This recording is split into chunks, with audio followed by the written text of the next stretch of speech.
예레미야 49장 보겠습니다. 1절로 6절까지. 예레미야 49장 1절로 6절. 49장 1절.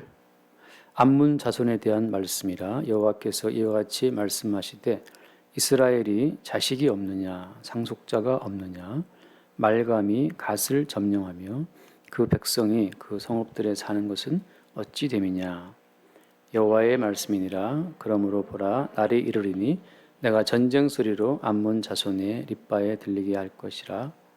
랍바는 페아돔이 언덕이 되겠고 그 마을들은 불에 탈 것이며 그때 이스라엘은 자기를 점령하였던 자를 점령하리라. 여호와의 말씀이니라. 헤스보나 슬피 울지어다. 아이가 황폐하였도다. 너희 랍바의 딸들아 부르짖을지어다. 굵은 배를 감고 애통하며 울타리 가운데에서 허둥지둥할지어다. 말감과 그 제사장들과 그 고관들이 다 사로잡혀 가리로다. 벽한 따라 어찌하여 골짜기 곧 내 흐르는 골짜기를 자랑하느냐. 내가 어찌하여 재물을 의뢰하여 말하기를 누가 내게 대적하여 오리요 하느냐. 주 만군의 여호와의 말씀이니라. 보라, 내가 두려움을 내 사방에서 내게 오게 하리니 너희 각 사람이 앞으로 쫓겨 나갈 것이요 도망하는 자들을 모을 자가 없으리라. 그러나 그 후에 내가 암몬 자손의 포로를 돌아가게 하리라. 여호와의 말씀이니라. 아멘. 오늘은 이 암몬이라고 하는 족속 혹은 암몬이라는 이 나라에 대한 하나님의 심판이 예언되어 있습니다. 우리가 알다시피 암몬은 롯의 두 딸이죠. 그 롯의 두 딸이 그 아버지와 관계에서 나왔던 자식 가운데 하나죠. 모압과 암몬을 낳아서 나중에 이제 큰 민족을 이루게 되었습니다. 뭐 기본적으로 그래서 흔히 하는 말로 뭐 글쎄요, 뭐 음란한 어떤 자손이라는 말도 하고 그러는데, 그런 이제 그 롯의 두 딸들이 그 시대적인 가치에 물들어 있었기 때문에 아무튼 뭐 아버지를 이용해서라도 자식을 낳아야 된다라고 하는 그 세대의 가치관 때문에 벌인 일이기도 하기 때문에 그 뭐 콕 찍어서 음란이라고 참 말하기엔 또 쉽지 않은 면이 있습니다. 사실은 인간은 다 음란한 존재니까 인간은 누구나 할 거 없이. 그래서 오늘 이런 말씀을 대하면서 암몬 자손이 멸망을 당한다 이렇게 말할 때, 자, 암몬 자손은 왜 하나님의 심판을 받고 망하는 거지? 암몬 자손이 이러한 죄를 지었기 때문이다라고. 암몬 자손이 행한 그 죄의 항목을 찾는 것 자체, 그리고 암몬 자손은 이러이러한 죄를 지어서 망했기 때문에 오늘날 우리는 암몬 자손들처럼 이런 죄를 범치 맙시다 이렇게 말하는 거 있지 않습니까? 그런 흐름이라고 하는 이것이 굉장히 구약적인 세계에 빠져 있는 그런 이제 암흑이라고 하는 거죠. 지금도 사람들이 뭐 지난주에 봤었던 그런 모압, 오늘의 암몬 이런 것들을 보면서 그래, 모압은 이러이러한 죄로 망했으니까 우리는 모압처럼 이러이러한 죄를 범치 맙시다. 오늘 돌아오면 또 암몬은 이러이러한 죄를 했기 때문에 망했으니 우리는 그러지 맙시다. 이렇게 끝없이 어떤 행위를 보고 내 행위를 고치는 식으로,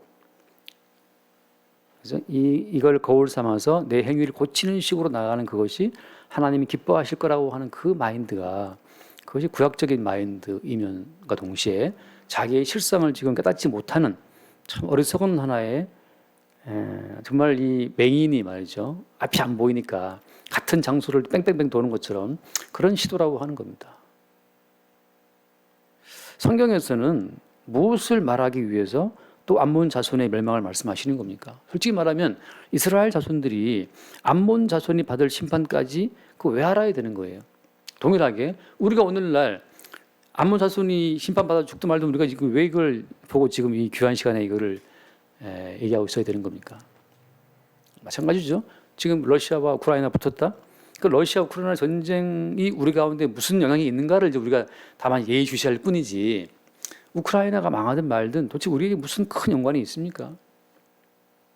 아까 지금 잠깐 카톡이 왔는데 그 대학생 선교하시는 목사님 카톡이 왔어요. 근데 그 대학생 캠퍼스 안에서 우크라이나에서 온 유학생도 있고 러시아 유학생도 있다는 거죠. 우크라이나에서 유학 온 학생은 자기 조국을 위해서 또 막 기도한다고 목사님 부탁을 하고 있고, 러시아에서 온 학생은 지금 그 군인 나간 자기 형이 연락이 안 된다는 거죠.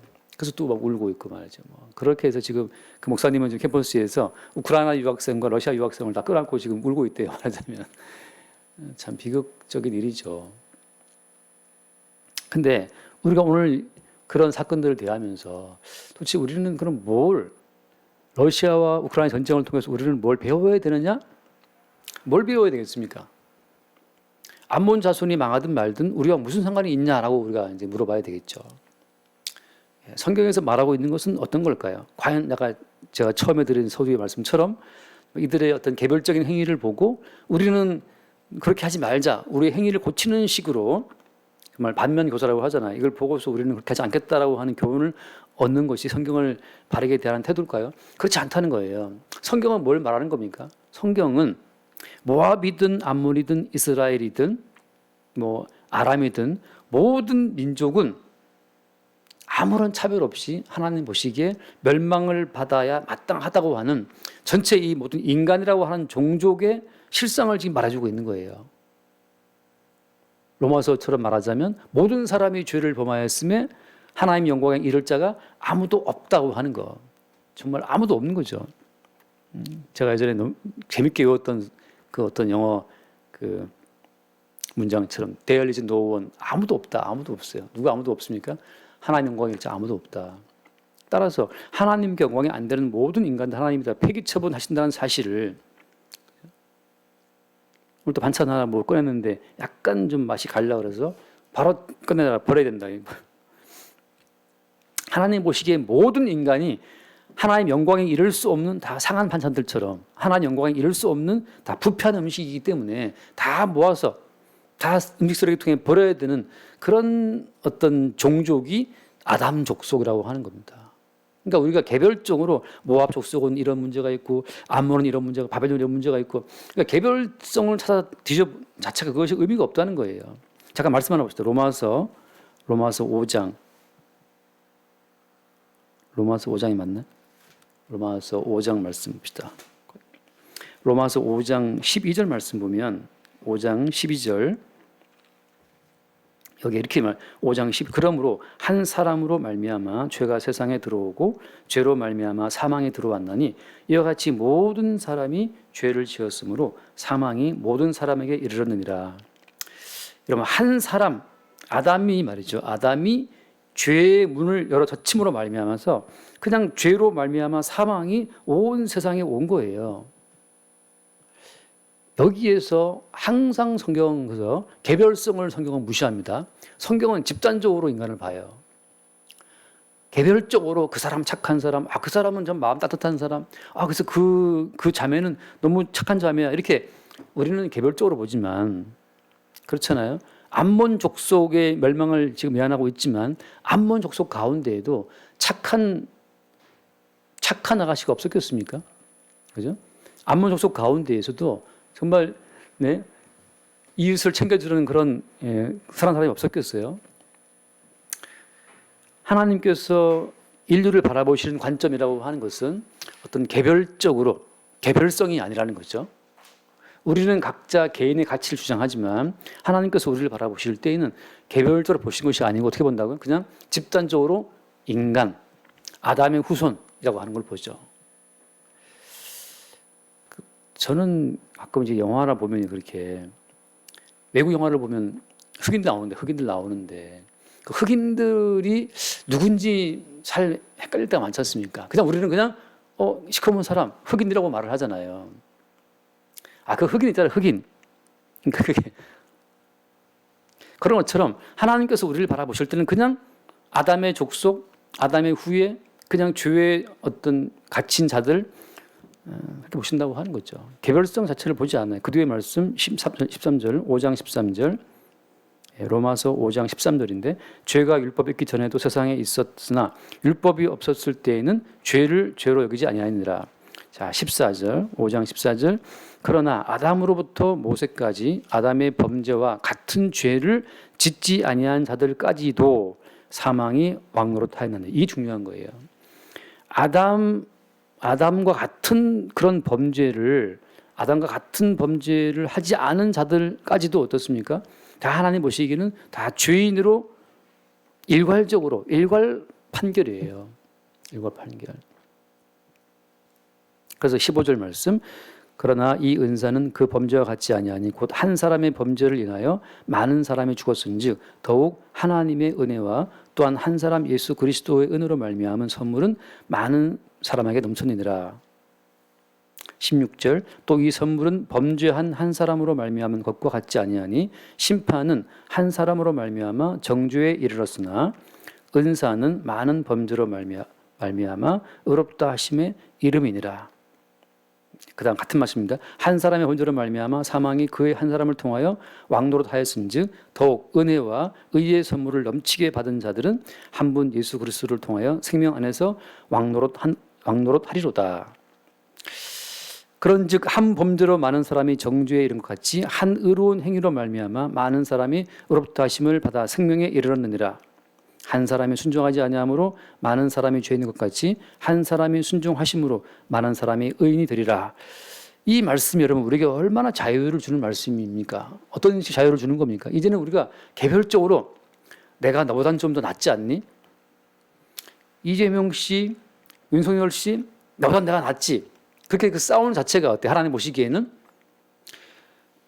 이재명, 윤석열, 안철수 등등 있는데 우리는 어떤 개별성을 보고 이제 투표를 해야 될 지금 판국이지만 하나님께서 인간을 바라보실 때는 개별적인 차이를 싹 밀어버린다는 거죠. 어떤 식으로? 너도 아담 족속이네. 너도 아담 족속이네. 모든 사람을 다 아담 족속으로 다 통합을 시킨 다음에 아담이 범죄한 그 범죄 속으로 다 우리를 같이 묶어서 그냥 버린다고 하는 거죠. 여기서 개별적인 차이는 없는 거예요. 그러니까 우리가 교회에 나와서 나는 좀 더 의로운 사람이 돼야지. 일신, 우일신. 어제보다 또 나은 사람이 돼야 되겠다. 자기와 자기를 비교하지 않습니까, 우리가? 어제보다 더 나은 나를 위해서 그러면서 또 타인과 나를 비교하고 저번보다 내가 더 나아져야겠지. 저 사람은 술을 마시나 술을 안 마셔. 이런 식으로 교회 안에서 목사님이니까 그래도 저 권사님보다 내가 낫지 이런 아무튼 교회 안에서 개별적인 그런 모든 차이를 가지고 자기를 평가하는 그 평가가 지금 성경에서 말하는 이 복음의 취지와 영 안 맞다는 거예요. 성경은 우리의 개체적인 우리의 개별성을 전혀 안 보고 있는데 그죠? 일괄적으로 너 예수 안에 있어? 그러면 예수님께서 이루신 의의 한 행동으로 너는 의로운 백성. 너 지금 아담 속에 있어? 그럼 너는 그냥 죄인인 거야. 그렇게 주님께서는 우리 모두를 일괄적으로 어디 밑에 있느냐에 따라서 우리를 판단하신다고 하는 거죠. 여기에서 마귀는 어떤 장꾀를 부리느냐 하면 네가 예수를 믿지만 네가 좀 더 나은 사람이 돼야지. 어제보단 나은 오늘을 돼야 되겠고, 그죠? 오늘보다는 내일 더 나아야 되지 않겠냐? 그렇게 어제보다 더 나은 오늘과 내일을 꿈꾸면서 차곡차곡 돈을 모았던 김정주 넥센 회장이라는 분이 죽었다면서요. 그저께 심장마비로 우울증에 시달리다가 재산이 지금 그 집안 재산이 10몇 조가 넘는다 그러는데 그 사람 개인 재산만 지금 8조 5조 9조 된다면서요. 자기 와이프랑 애들 재산 다 합하면 거의 10조 넘는다 그러는데 그 많은 돈을 가지고도 사람이 우울증에 시달리고 있다면 도대체 우리 같은 가난뱅이들은 진짜 다 죽어야 돼. 아니, 통장에 돈이 10억도 없는 사람들이 왜 삽니까? 근데 몇 조 원을 쌓아놓고도 우울증 때문에 고통하는 사람이 있다고 하면 이것은 지금 뭘 말해주는 겁니까? 계속 마귀는 우리에게 어떤 환상을 심어주는 거예요. 오늘보다 더 나은 내일을 만들어라. 그러니까 예수 믿냐? 예수를 믿으면 오늘보다 더 나은 크리스찬이 돼야 되지 않겠냐? 그렇게 말하고 있는 우리에게 주님께서는 계속 하신 말씀이 뭡니까? 얘들아, 나는 너의 개별적인 발전, 개별적인 진보, 개별적인 나아짐, 성화 그걸 바라는 게 아니야. 일괄적이다, 일괄적. 그래서 예수 안에 있으면 정죄함이 없고 거룩한 자로 판정받는 것이고 예수 바깥에 있으면 멸망당하는 것이고 지금 그 사실을 주께서 말씀해 주시기 위해서 지금 모압에 대한 심판 이야기하시고 오늘 암몬에 대한 심판 이야기하시고 아람에 대한 심판 말씀하시고 에돔에 대한 심판 말씀하시고 애굽에 대한 심판을 말씀하시고 다 열국에 대한 심판을 말씀하고 있는 겁니다. 이거를 보고 마치 저는 그런 생각이 들어요. 많은 교회들에서 이런 걸 볼 때마다 여러분 우리는 모압처럼 이런 죄를 짓지 맙시다. 또 그 다음 주에 하면 또 여러분 우리는 암몬처럼 이런 죄를 짓지 맙시다. 이렇게 말하는 그런 이제 제가 그런 교회들을 보면 제가 어떤 느낌이 드냐면 어릴 때 우리 이렇게 방에 모여 놀 때 있지 않습니까? 한 사람이 이렇게 눈 가리고 순례가 되고 나머지는 다 이렇게 에워싸고 이렇게 박치면서 막 잡아봐라 노래 있지 않습니까? 그 눈 가린 애가 말이죠. 사방 헤매면서 이렇게 소리를 듣고 막 잡으려고 하잖아요. 이게 그런 것처럼 그렇게 어둠 속에서 헤매는 어떤 그 성도들의 모습을 제가 떠올려요. 성경에 나와 있는 이 다양한 요구들을, 다양한 멸망의 원인들을 다 우리가 다시 그 멸망의 원인을 듣고 그 멸망의 원인을 고쳐 나갈 수 있는 사람이 이 땅에 어디 있냐 말이죠. 아무도 없어요. 아무도 없습니다. 일괄적으로 하나님께서 우리를 보신다는 것. 어떻게? 그냥 아담 안에 있느냐, 예수 안에 있느냐. 예수 안에 있으면 네가 어떻게 하든지 간에 예수 안에 있다는 그것으로 구원받는 거죠. 제가 늘 드린 비유 말씀처럼 목표형 열차를 타면 목포로 가는 거지 않습니까? 비 내리는 호남선, 그 호남도 타고 호남은 가는 거죠. 대전발 완행열, 그럼 대전은 가는 거고. 목표형 열차에 그 호남선 타고 있으면 거기서 잠을 자든지 뭐 화투를 치든지 도박을 하든지 계란을 까먹든지 그냥 호남선 타고 가면 호남 가는 거고. 부산행 타고 있으면 부산행 가는 것처럼 하나님께서 우리를 부르신 것은 일괄적으로 누구 안에 속해 있느냐라고 하는 그 소속을 물어보시는 거거든요. 그 소속이 곧 우리의 정체성이고 소속이 곧 우리의 의로움의 정도로 평가되는 겁니다. 그래서 예수 안에 있으면 의로운 것이고 밖에 있으면 아웃되는 거죠. 그런 것처럼. 그래서 오늘 이 모든 말씀이라고 한 것은 뭘 말해주는 것이냐. 너도 암몬 자손처럼 멸망을 당해 마땅하다고 하는 그 사실을 우리는 다만 발견을 할 뿐이에요. 그렇죠? 성경 어디를 펼쳐도 하나님의 거룩하신 요구에 도달할 자가 있습니까? 없습니까? 없어요. 어제 어떤 자매랑 통화를 하는데 그 자매가 이런 질문을 했어요. 지난주일 우리 오전 예배 설교를 들으면서 지난주 그 방언에 대한 통역에 대한 설교 있지 않습니까? 그 들으면서 듣다 보니까 정말 자기는 항상 자기가 모든 기도가 다 자기를 위한 기도했다는 것을 이제 거기 설교 들으면서 막 웃음이 나더라는 거죠. 정말 내가 그동안 하는 모든 기도는 나 중심적 기도했구나라고 이제 웃음이 나면서 이런 질문을 저한테 해요. 통화상으로.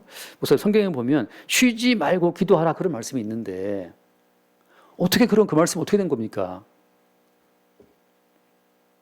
분명히 성경에 나와 있는데 쉬지 말고 기도하라. 그렇죠? 그래서 그만 있는 것이 아니고 항상 기뻐하라, 범사에 감사하라. 그게 있다. 그럼 그거 어떻게 되는 겁니까? 우리 지켜야 되는 겁니까? 예전에 제가 병원에 어디 신방 갔을 때 어떤 권사님, 한 70대 후반 권사님이 제 목사님과 알고 저를 딱 붙잡고 저한테 꼭 물어볼 게 있다고. 뭘 물어보실 겁니까? 제가 권사로서 지금 평생 70대 후반까지 왔는데 교회에서 봉사 왔는데 너무 마음이 괴롭다. 왜 괴롭느냐? 성경을 펼치면 이렇게 하라 저렇게 하라 심지어 항상 기뻐라 그러는데 내가 지금 아들이 지금 다쳐서 병원에 입원했는데 감사가 안 나온다는 거지. 감사가 안 나온다는 거예요. 왜 내 아들 다리를 부러뜨렸고 병원에 입원했느냐. 원망이 나오지. 그때 성경을 펼치니까 범사에 감사라 돼 있는데 어떻게 해야 됩니까? 라고 이제 물어보시는 거예요. 같은 질문이죠. 그죠? 그 자매나 권사님이나 제 답변은 이겁니다. 답변은 하나님의 뜻은 어때요? 하나님의 뜻은 항상 기뻐하고 범사에 감사하고 쉬지 말고 기도하는 것이 맞아요. 그게 하나님의 거룩한 수준이에요. 동시에 그것은 뭘 보여주는 겁니까? 그런데 아무도 하나님의 그 수준에 이를 자가 있다 없다? 없다는 걸 보여주는 거죠. 왜? 그 누구도 항상 기뻐할 자는 없으니까. 목사님은 기뻐하시겠어요? 목사님 1000명 모이는 교회에서 한 200명 교회 떠나보세요. 기뻐서 막 감사도 감사원금 하겠어요? 충격받아갖고 쓰러집니다. 제 아는 목사님도 연말당에 끝나고 집에 오다가 차에서 그대로 돌아가셨어요. 항상 기뻐하라고 늘 가르치는 목사님인데 항상 기뻐할 수 없다고 하는 그 진실을, 그 실상을 우리가 주 앞에 인정을 해야 되는데 마치 본인이 정말 주제를 모르고 항상 기뻐하고 범사에 감사하는 그 하나님의 그 뜻에 도달할 수 있는 것처럼 지금 착각하고 있는 거예요. 하나님의 뜻은 불변합니다. 하나님의 뜻은 완벽하기 때문에 그 뜻을 하나님은 양보할 의사가 있어요, 없어요? 양보 안 하셔요. 따라서 우리 모두는 다 하나님의 그 높은 수준에 도달하지 못할 못하는 부실한 자들이기 때문에 우리는 버림받아 마땅한 자라는 사실을 1차 인정을 해야 되고, 거기서 하나님께서 그럼 어떻게 다시 자기의 모습을 보이신 거예요? 그래서 너희들은 나의 거룩한 요구에 도달할 수 없는 죄인들이기 때문에 어떻습니까? 친히 하나님이 육신을 입고 이 땅에 오셔서 하나님의 요구에 도달하지 못하는 우리들의 모든 죄를 대신 짊어지고 하나님의 심판을 받고 죽으신 거예요. 다시 말해서 그 범사에 감사하라, 기도하라, 그 모든 말씀은 하나님의 뜻에 순종하지 못하는 우리로 인해 대신 죽임당하신 예수를 바라보도록 우리에게 역사하시는 말씀이라고 하는 거죠. 그래야 안 그래요? 정선자는 지금 얼마 안 했는데 지금 벌써. 그러니까 성경을 볼 때 어떻습니까? 문자로 보게 되면 다 붙들리는 건데, 성경은 지금 뭘 말하는 것이다? 하나님의 뜻은 뜻대로 양보할 의사가 전혀 없고, 그 모든 완벽한 뜻을 율법의 1.1회까지 다 성취하러 오신 분은 누구다? 예수님이잖아요. 하나님의 거룩하신 뜻을 양보하지 않고 다 선언을 하시면서 하신 말씀이 뭡니까? 잠깐 히브리서 말씀 찾아봐요. 히브리서 10장 말씀 보면은, 히브리서 10장 7절 말씀 한 절만 볼게요. 히브리서 10장 7절 거기에 보면 이렇게 말합니다. 10장 7절에 이에 내가 말하기를 하나님이여 보시옵소서, 두루마리 책에 나를 가리켜 기록된 것과 같이 하나님의 뜻을 행하러 왔나이다. 이 누구를 말씀하시는 겁니까? 주님께서 친히 이 땅에 오실 때에는 하나님의 그 모든 뜻을 그대로 다 행하러 오신 분이기 때문에 예수님이 자기를 뭐라고 소개하시는 거예요? 말씀이 육신이 되어 우리 가운데 거하심에. 예수님께서 아버지의 모든 말씀의 성취로 오신 분이에요. 다시 말하면 항상 기뻐하고 범사에 감사하고 쉬지 않고 기도하시는 그분은 누구밖에 없습니까? 예수님밖에 없어요. 예수님께서만이 하나님의 모든 요구를 충족을 시키시고, 그 거룩하신 상태에서 하나님 뜻에 이르지 못하는 우리들의 모든 죄를 대신 짊어지고 십자가에 죽으신 거예요. 그래서 항상 기뻐하라, 범사에 감사하라, 또 쉬지 말고 기도하라, 그 모든 말씀을 대할 때 우리는 동시에 뭘 바라봐야 되는 거예요? 이것이 하나님의 엄유하시고 거룩하신 뜻이구나. 우리는 못하는데 그때 누굽니까? 보시옵소서, 내가 뜻을 향하러 왔나이다 라고서 오신 예수님께서 그 모든 말씀을 성취하시고, 그리고 성취하지 못하는, 그 말씀에 이르지 못하는 우리들의 모든 허물과 죄를 지고 십자가에 대신 죽으신 예수로 말미암아 어때요? 우리도 다 이루심의 혜택이 우리 가운데 그냥 거저 주어지는 겁니다. 우리가 지켜서 말씀 성취 혜택을 누리는 것이 아니고 대신 지키신 예수의 은총을 덧입음으로써 우리는 하나님 보시기에 항상 기뻐하는 자, 범사에 감사하는 자로 하나님 앞에 인정을 받는 거예요. 자, 다시 한번 제가 쉽게 말씀을, 이거 쉬울지 모르겠지만, 이번 주에 어차피 지금 방언하고 있으니까, 방언의 은사는 어떤 거라고 했습니까? 방언의 은사는 우리 마음의 기도와 다른 내용이에요. 우리 마음 속에는 주님 뭐가 필요해, 뭐가 부족해요, 저는 원통해요, 억울해요. 우리 마음에서는 오직 불만이 올라오고 있지만, 방언의 은사가 임해버리면 성령께서 우리 혀를 붙잡아서 어떤 기도를 하게 하신다 했습니까? 성령께서 우리 혀를 붙들어서 하나님께서 원하시는 고백을 하게 만들어요. 예를 들어서 제가 예전 교회에서 그 형제 했던 고백처럼 칼로스 이에수스라고 하는, 칼로스 제스 칼로스, 헬라어로 칼로스 아름다운 좋은, 이에수스 예수란 뜻인데, 속에서는 불만이 많은데 혓바닥으로 말하는 고백은 아름다우신 예수님, 아름다우신 선생님 고백하고 있는 거예요. 그 말은 무슨 말인가? 우리의 몸, 타락한 몸은 계속해서 지금 뜻에 이르지 못하고 있지만 성령께서는 우리 혀를 붙잡아 가지고 항상 감사하는 어떤 고백을 하도록, 항상 예수에 대한 찬송을 하게 하도록 그렇게 우리 혀를 사용하시는 거죠.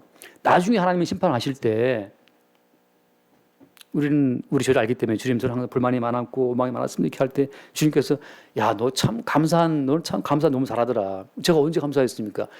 내가 다 들었다니 감사의 고백을. 제가 언제 감사했습니까? 뜻도 모르는 말을 했지만 그 방언의 고백 속에 다 들어있는 거예요. 말하자면 그런 것처럼 성도는 본인이 착한 일을 본인이 몰라요. 왜? 성령으로 말미암아서 갇힌 자를 돌아보았고 줄인 자에게 먹을 것을 주었고 벗은 자에게 입을 걸 주었기 때문에 자기도 모르는 사이에 뭔가를 해버린 거예요. 우리 마음속에서는 항상 감사하지 못하고 원망이 많지만 주님께서는 주님 방식대로 성령으로 말미암아 우리의 삶을 통해서 항상 기뻐하고 범사에 감사하는 그 고백을 이끌어내신다고 하는 거죠. 어떤 식으로? 예수의 은총을 우리 가운데 덮어 씌움으로 말미암아서. 참 이게 어떤 기독교의 신비입니다. 성경의 신비고, 모든 종교는 개별적으로 개인이 신께 나아가는 종교지만 성경은 그렇죠. 성경에서 말하는 하나님이라고 하는 이분은 우리의 이름이 아니고 그리스도 예수의 이름으로 하나님께 나오기를 원하시는 거예요.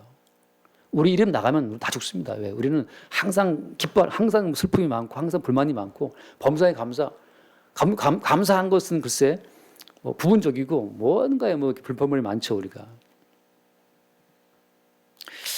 기도를 항상 합니까 우리가? 저도 어느 순간 집에 가다 보면 갑자기 가요가 이렇게 나와요. 가요가. 그래서 지금 가요 부르고 있네. 이 생각이 지금 딴 데 가 있는 거죠. 어떤 딴 데 감상이 붙들려 있는 거예요.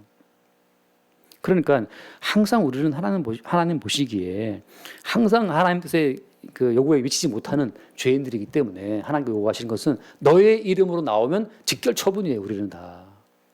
그럼 뭡니까? 그래서 우리에게 뭘 주셨다? 우리에게 그리스도 예수의 이름을 주신 거예요. 네 이름, 정춘하라는 이름, 개인적인 이름 그거 치워버려라. 나나 정원사나 뭐 그죠, 이광우, 재현이 다 우리 개인의 이름은 하나님 보시겠다. 다 그 뜻에 미치지 못하기 때문에 망해야 될 이름이고 우리 모두가 다 예수의 이름으로 나가는 거죠. 예수의 이름으로. 여러분 우리가 하는 기도 어떤 기도를 보통 우리가 합니까? 우리가 마음을 하는 모든 기도는 주님 돈 좀 벌게 해주시고 건강하게 해주시고 우리 식구들 잘 되게 해주시고 우리 아들도 잘 되고 딸 잘 돼야 되고 다 잘 돼야 돼요. 우리가 하는 모든 기도는. 우리의 기도는 다 거부당합니다. 왜? 우리 욕망의 표출이기 때문에. 우리 욕망의 표출이기 때문에 우리의 모든 기도는 다 거부당해요. 따져보면 네팔이나 부탄이나 뭡니까 아프가니스탄 그렇게 못 사는 나라들에 비해서 우리가 다 지금 부자예요. 엄청난 부자입니다. 세계에서 가장 행복한 나라가 부탄이라 하잖아요. 행복 지수가 1위가 부탄이라고 그러는데 최근에 바뀌었다면 최근에. 왜냐하면 그 부탄이라는 나라에도 인터넷에 들어가면서 인터넷을 보고 전 세계를 보니까 부탄 너무 가난한 거 너무 못 사는 거야. 불행이 밀려오는 거죠. 모를 때는 다 그냥 그런 줄 알고 그냥 행복지수가 1위였는데 인터넷 개방되고 전 세계를 보니까 이제 행복지수가 68인가 떨어졌어요. 부탄이 1위였는데 사람이 아는 것만큼 불행해지거든요. 사실은 비교하면서 불행해지고. 그러니까 우리 인간은 하나님 보시기에 정말 어쩔 수 없는 그 죄인이라는 실상을 매일매일 그냥 들키고 살아가는 거예요. 그래서 오늘 우리가 기도할 때 우리 모든 기도가 다 욕망의 표현이라고 하는 거죠. 그래서 우리가 항상 기도할 때 마지막에 뭘 갖다 붙입니까? 이 모든 말씀 뭐 예수의 이름을 기도한다 하잖아요. 그거 왜 갖다 붙이는 거예요? 우리 이름의 기도는 하나님 앞에 들어지는 것이 아무것도 없어요. 예수 그리스도의 이름만 하나님 보시기에 이게 연락이 되는 겁니다. 왜냐하면 그분만이 하나님의 모든 요구를 만족하신 분이고 그리고 그분께서 친히 하나님께서 사랑의 요구 하나님께서 원하시는 이 율법 성취의 요구 다 이루신 분이기 때문에 그 예수 그리스도의 이름으로만 우리가 하나님 앞에 나갈 수가 있는 거고 천국이라고 하는 것은 뭘 말하는 겁니까? 정춘하 목사의 개인적인 거룩함의 정도를 보고 천국의 문이 열리가 치고 그거 아닌 거죠. 예수 그리스도의 이름으로. 그러니까 우리가 오늘 교회에서 모여서 할 때마다 우리는 뭘 발견하는 겁니까? 하나님의 요구에 도달할 수 없는 우리의 실상을 하나 발견하는 것이고 그 다음에 그럼에도 불구하고 하나님의 그 요구는 그 수준은 변함이 없어요. 여전히 범사에 감사하라고 딱 이렇게 딱 그 수준을 유지하고 있단 말이죠. 우리는 항상 또 원망한 우리의 실상을 바라보고 우리의 죄인된 어떤 이 모습을 보면서 이 엄청난 이 엄청난 갭 자체를 예수의 피로 다 메우시는 그 예수의 희생을 늘 새롭게 바라보는 겁니다. 그러니까 여러분 우리가 우리 삶을 바라볼 때 참 큰 오해가 어떤 거냐. 내가 내 힘과 내 노력으로 만들어온 인생이라고 하는 이것이 마귀의 엄청난 속임수예요. 내 힘과 내 노력으로 인생을 만들어온 사람들 반드시 엄청난 우울증이 따라오게 되어 있습니다. 왜? 내 힘과 내 노력으로 쌓아 올린 탑이라는 것은 언제든지 무너질 수 있거든요. 이거를 내 어떤 치열한 어떤 노력으로 붙들어 있어야 되기 때문에 이게 얼마나 큰 노동이고 고통이에요. 그러나 성도는 자기 이름이 아니고 그리스도 예수의 이름으로 인생을 사는 자들이기 때문에 밥 한 끼를 먹는 것도 예수 그리스도의 이름으로 주어진 선물로 받고 그러니까 모든 게 다 선물이에요.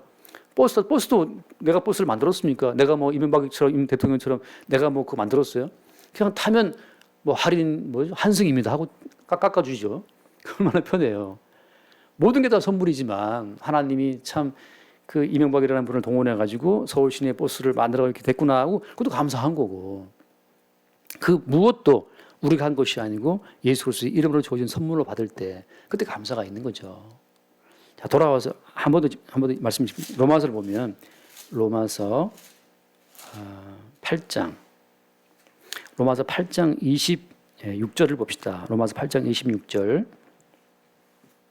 8장 26절 이와 같이 성령도 우리의 연약함을 도우시나니 우리는 마땅히 기도할 바를 알지 못하나 오직 성령이 말할 수 없는 탄식으로 우리를 위하여 친히 간구하시니라. 여러분 우리가 뭘 인정해야 되는 겁니까? 우리는 마땅히 기도해야 될 바. 기도 하나님이 요구하시는 기도를 우리는 못한다는 거예요. 왜? 다 우리 욕망의 눈이 멀고 뭔가 우리 필요의 눈이 멀어 있기 때문에 다 나만 제일 불쌍한 것 같고 그 나의 필요를 위해서 막 기도하는 것 때문에 우리는 마땅히 기도할 바를 우리는 몰라요. 항상 우리의 기도는 너무 개인적이고 너무 욕망에 가득 차 있고 오직 성령이 말할 수 없는 탄식으로 우리를 친히 간구하신다. 이 성령의 탄식적인 이 기도 앞에서 우리의 기도가 엉터리라는 사실을 매일 들켜야 된다는 거죠. 그래서 엄밀히 말하면 어떻습니까? 제가 가끔 복음을 전할 때마다 어떤 하는 말들이 야, 참 목사님 말씀 들으면 기도가 안 나. 기도할 게 없다. 기도를 못 하겠다. 그 말이 맞아요. 기도할 게 없어요. 모든 것이 은혜 천지인데 무슨 기도할 게 있습니까? 그러나 여러분 하나님 우리의 한번 그 어떤 삶을 일상을 한 번씩 건드리면 다급한 우리 마음속에서 기도가 튀어 올라옵니다. 어떤 기도가? 하나님이 원치 않는 잘못된 기도. 어떤 기도? 나 살아야 되겠다는 기도가 튀어 올라온다니까요. 그때 우리는 야 역시 또 나는 내 살기 위해서 내 이익 지키기 위해서 내 손해볼까 싶어서 막 기도하게 되는구나.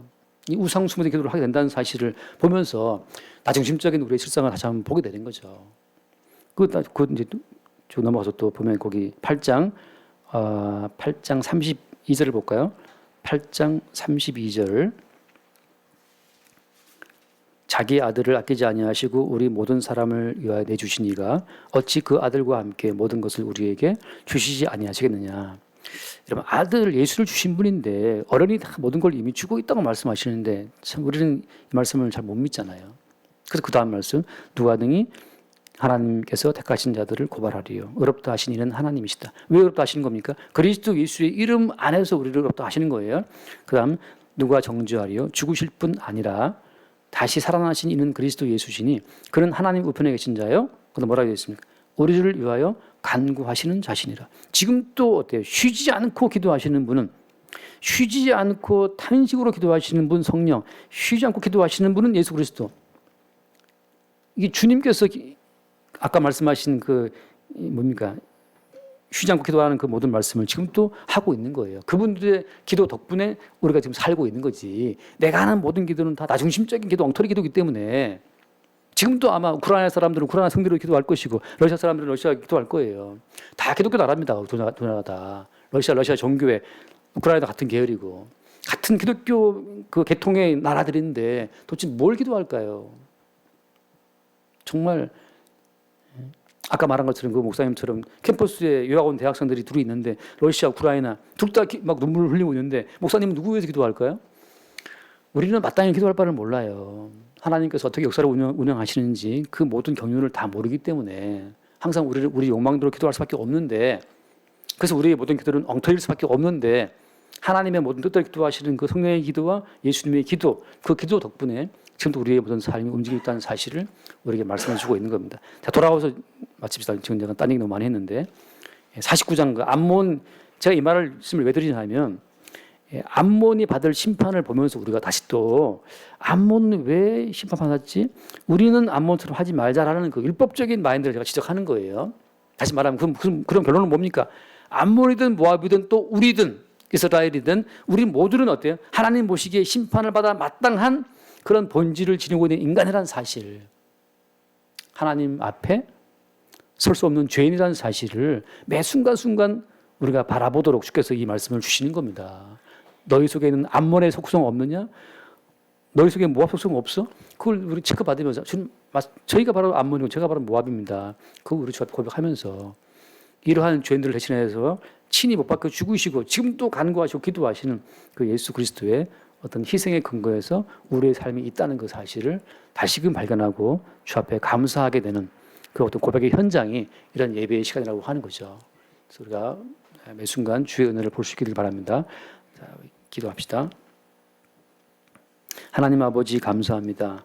우리의 행위로 우리의 행위를 고치는 것이 얼마나 어리석은 일인지를 보게 하시고 차라리 말씀으로 우리의 본질, 실상을 보게 하시고 이 같은 죄인들 대신하여서 친히 십자가에서 속죄의 피를 뿌리시고 아버지의 뜻대로 모든 말씀을 친히 성취하신 예수님의 열심을 다시금 바라보게 하시고 지금도 우리를 위해서 탄식으로 간구하시는 우리 주님의 기도를 우리가 바라보고 그 기도 앞에서 우리 기도의 무익함을 늘 새롭게 발견하게 하여 주옵소서.